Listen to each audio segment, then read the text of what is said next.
diría que esos diferentes enfoques me ha llevado justamente por ejemplo, a tomar una perspectiva en que yo he mezclado mucho cuanti y quali en los estudios biográficos. En ese sentido, la tradición francesa es una tradición, yo creo que hay dos tradiciones francesas, porque en el fondo hay una tradición más realista en torno sí, no, yo creo que esto en el libro, en el manual de síntesis, en que está el capítulo sobre método biográfico o biográfico narrativo. Yo no soy tan partidario de clasificar por países, sino en el fondo de clasificar un poco en términos de cuál es el enfoque más realista, menos realista, más comprensivo, menos comprensivo. Entonces, en Francia yo creo que domina claramente la tradición de Berthaud. Además, un profesor que había tenido cuando hacía el doctorado, los cursos de doctorado, Berthaud vino a Barcelona y lo tuve, que es un señor absolutamente accesible, casi diría tímido, no era una persona especialmente expansiva, pero realmente muy, muy riguroso. También tenía formación de curioso, de ingeniero. Dijo que en su casa le obligaron a estudiar ingeniería y después él también se dio cuenta que no le gustaba la ingeniería y se dedicó a la sociología. Y en ese sentido yo creo que forma parte de esa tradición realista en los estudios biográficos. Por aquí tengo el libro, ya que poníamos el libro, pues el librito este pequeño, ¿no? El original está en francés, bueno, está al revés, veo, pero bueno, es la Resist de vida, los estudios de vida, tiene traducción en español. Yo, bueno, justamente también la ventaja de ir a Francia es que leo bien el francés, por lo tanto también me impregné de toda esta literatura, pero por otro lado en Francia también están todos los estudios narrativos, que forman parte del giro narrativo en los estudios narrativos biográficos, ¿no? Y toda la tradición más anglosajona, citando algunos autores anglosajones como Leibov o Propp, y aquí también, por ejemplo, y está llevado a escuelas más construccionistas o postmodernas. Estos autores no son tan conocidos. Bueno, aquí está, veo que la cámara lo mira al revés, pero bueno, narrative análisis narrativo.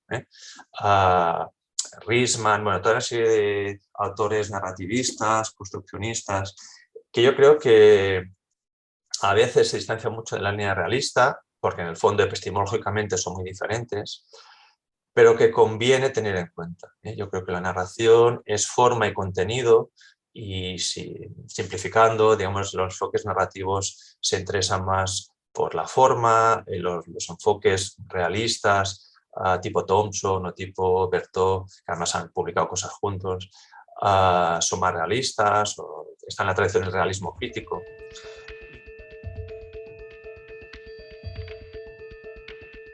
Por la parte de la mezcla, pues también tiene que ver con esto también, ¿no? Yo creo que es posible encontrar un terreno común en el cual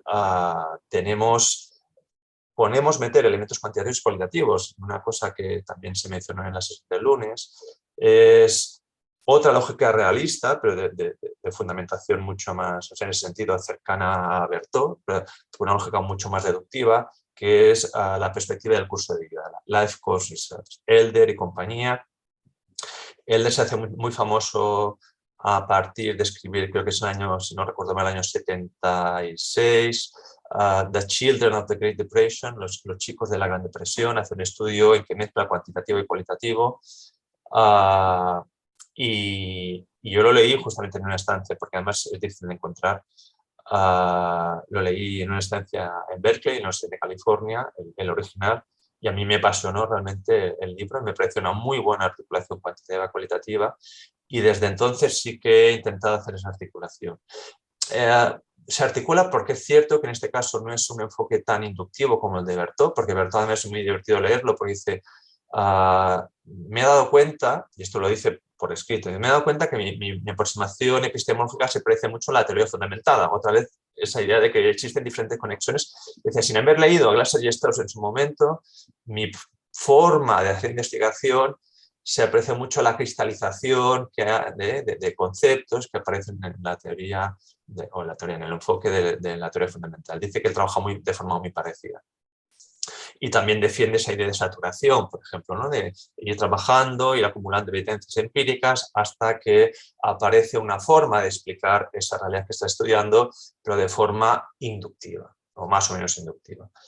En el otro lado del realismo, siempre dentro del enfoque realista, pero en el otro lado de ese enfoque mucho más deductivo, partiendo de los conceptos determinados, haría el enfoque de Life Course Research, del curso de vida, el enfoque del curso de vida, en que parte de unos conceptos muy marcados y en el fondo tiene una connotación mucho más cuantitativa.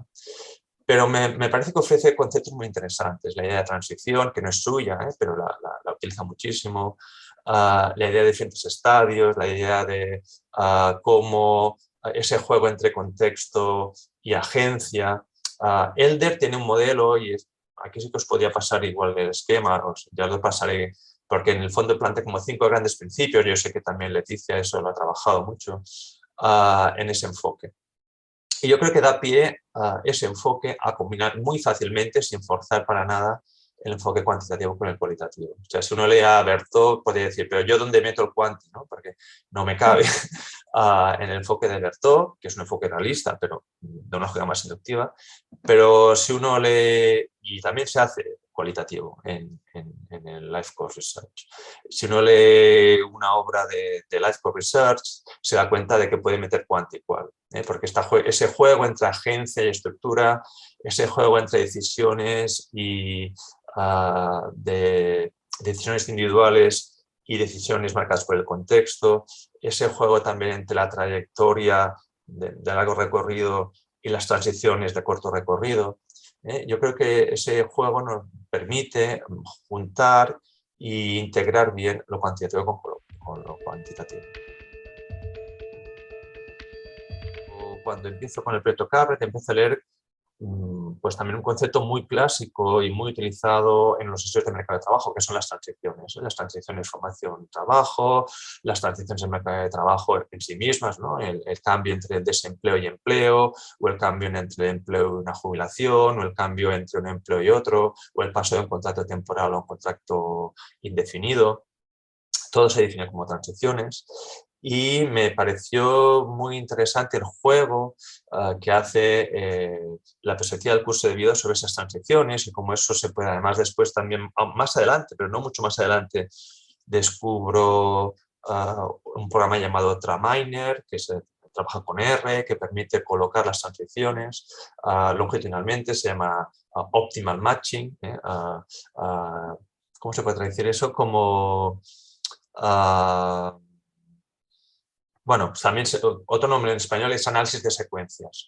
Sería emparejamiento óptimo, pero sí queda un poco raro en español. Pero análisis de secuencias, sí, pero sí, yo creo que alguna vez se ha traducido optimal matching como emparejamiento óptimo, pero sí, es más conocido como análisis de secuencias. Y eso es muy interesante, porque justamente lo que plantea este análisis, a nivel epistemológico también es muy interesante, dice que el orden es interesante, el orden es importante en una trayectoria.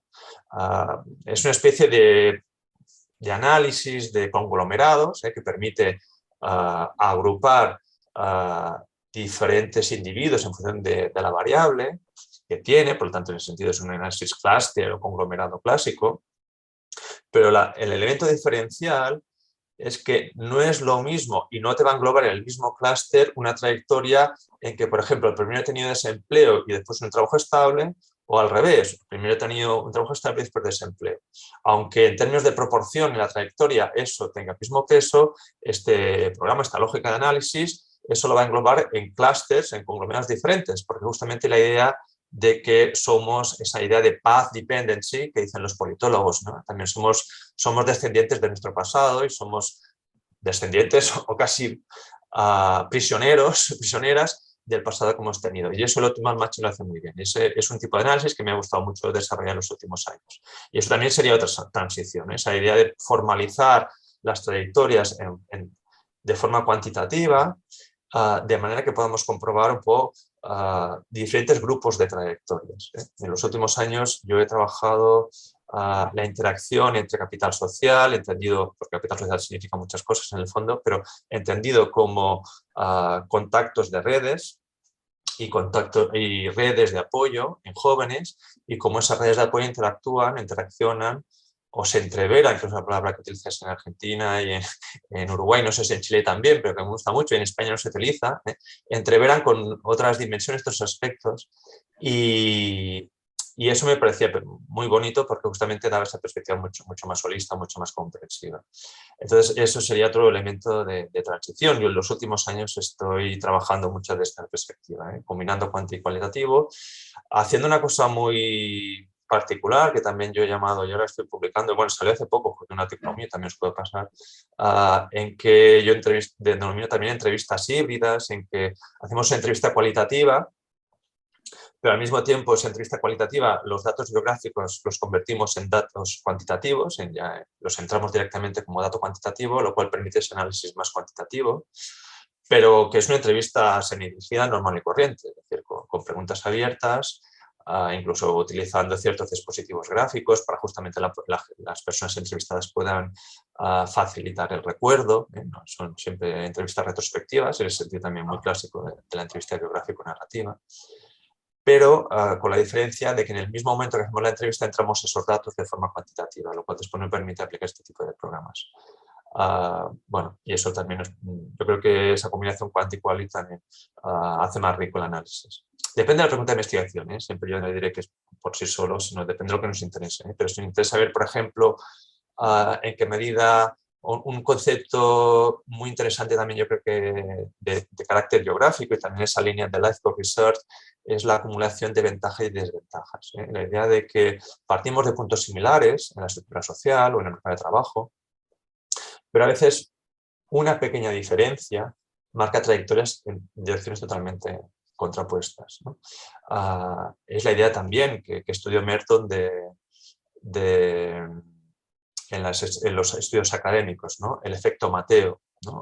Alguien que tiene por casualidad, publica una revista un poco mejor que el compañero de departamento, eso tiene un efecto acumulativo y la persona que empezó su primer artículo, no sé qué revista, mejor que el del compañero que no lo hizo, pues termina uno como catedrático y el otro como contratos temporales uno detrás de otro, ¿no? Y eso en parte también porque esa igualdad no siempre es idéntica y en el fondo uno parte con más recursos, pero en el fondo este efecto Mateo es que en parte con un poco de mejores recursos en el mundo social, en el mercado de trabajo, tiene un efecto acumulativo que va mejorando poco a poco y la persona que está con peores recursos tiene un efecto acumulativo que es esa acumulación de desventajas, ¿no? Que le va llevando, por ejemplo, en el mercado de trabajo a estar situado permanentemente en un segmento precario, en un segmento con más temporalidad o más desempleo. Y eso me ha interesado mucho, pero yo creo que es un efecto que, como mínimo en España, ha pasado muchísimo. Y yo creo que está pasando mucho en todas las sociedades occidentales.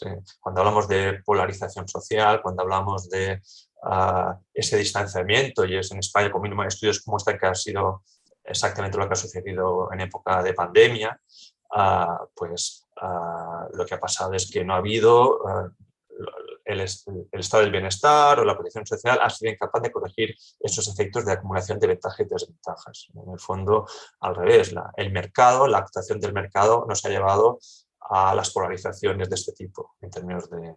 Porque una persona a lo mejor pues, tiene mejores contactos sociales, tiene un origen social diferente, o simplemente ha estudiado, aunque los dos sean universitarios, son estudios diferentes de los que ha estudiado su compañero o compañera.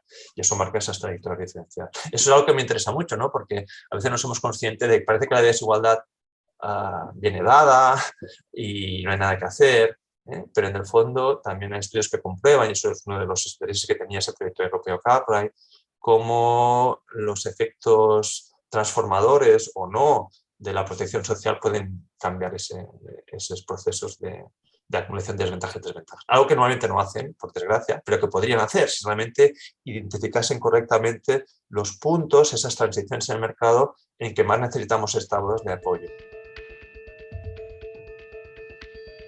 En el fondo, cuando hablamos de trayectoria, justamente cuando hablamos de teorías académicas, una cosa que yo explico a mis alumnos, y antes se mencionaba Bourdieu, pero es esta idea de la ideología biográfica, ¿no? Todos reconstruimos nuestras biografías.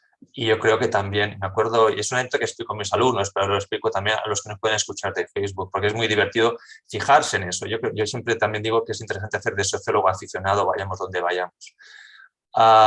Y yo les explico a mis alumnos que en un acto de homenaje a un catedrático que se jubilaba en el departamento, decían yo siempre desde mi primer inicio tuve este interés, no diré cuál es para que no sea fácil identificarlo, anonimizando mis fuentes, pero decía, yo siempre tengo este interés, entonces se puso a demostrar un poco cómo desde el primer día sus estudios habían tenido una trayectoria académica coherente, ¿no? Y yo pensaba, es un ejemplo perfecto de la ideología biográfica que explica Bourdieu, ¿no? Esa idea de coherencia biográfica que él en su libro, y tengo por aquí también, pues tengo la edición en traducida, pero en catalán, pero lo tenía por aquí. Déjame mirar solo un momentito cómo se llama en español. Sí, en español se llama Autoanálisis de un sociólogo. Ya digo, yo tengo la traducción en catalán, os la puedo enseñar, pero no sé si ayudará mucho. No, Pero es muéstrala, este muéstrala en libro. catalán, está muy bien. Esbós d'autoanálisis, porque se parece al título en francés, es Esquís d'autoanálisis, y en español, vuelvo a repetir, el título es Autoanálisis de un sociólogo, en que analiza su trayectoria académica, por lo tanto conecta por doble vía con lo que estamos haciendo, ¿no? Conecta por la vía de un académico reconocido absolutamente como Bourdieu, hablando de su trayectoria académica, y al mismo tiempo se mira en ese acto de reflexividad que tanto defendía Bourdieu, se mira como alguien que practica la autobiografía. Y dice al principio que, no sé, esto creo que es una cita literal también que pone aquí, dice, esto no es una autobiografía. En la primera frase que pone en el libro. Y entonces también yo creo que está bien tomar esa perspectiva reflexiva y autocrítica que hace de Bourdieu en ese libro, de, bueno, cuando hablamos de las tareas académicas seguramente todas dependen mucho más de factores que nunca explicitamos, que la financiación, que un proyecto salga o no salga, con quién te has encontrado en ese camino académico y casi, entre comillas, la casualidad de que ese artículo saliese publicado o no saliese publicado. Por lo tanto, también hay que hacer esa reflexión de las propias biografías como académicos y como personas normales y corrientes en el mundo social, de que seguramente las trayectorias no son siempre tan coherentes y cuando racionalizamos la trayectoria tendimos a dar esa coherencia porque queda fatal, y cuando uno presenta un proyecto tiene que mostrar esa coherencia investigadora porque lo que no le van a financiar nunca es decir, no, yo he estudiado 50 temas diferentes y le pido que me financie el tema 51, que igual seguramente sea lo más divertido. Pero es cierto que uno tiene que mostrar esa coherencia, ¿no? A nivel académico. Por lo tanto, bueno, ese elemento de autorreflexividad y de autocrítica en cuanto a la lógica y ese concepto tan interesante de la ideología biográfica que tenemos todos y todas, puede ser interesante también de aplicarlo y de practicarlo cuando escuchamos a alguien hablando de sí mismo.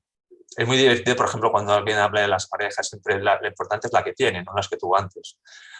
Igual en la intimidad te reconocería que se lo pasó o que vivió mucho más feliz con la antigua pareja, pero claro, uno dice eso y el siguiente paso es abandonar la pareja que tiene actualmente. Por lo tanto, mejor decir que la que tienes y la que vale es la que tienes ahora, que no la que tuviste, pues no sé, a los 25 años, pero que te abandonó y te dejó como un miserable ahí en un valle de lágrimas, ¿no? En ese sentido es interesante también ver cómo amigos, amigas, compañeros practican esa ideología biográfica justamente a la hora de hablar de cualquier cosa, o cualquier aspecto biográfico de su vida.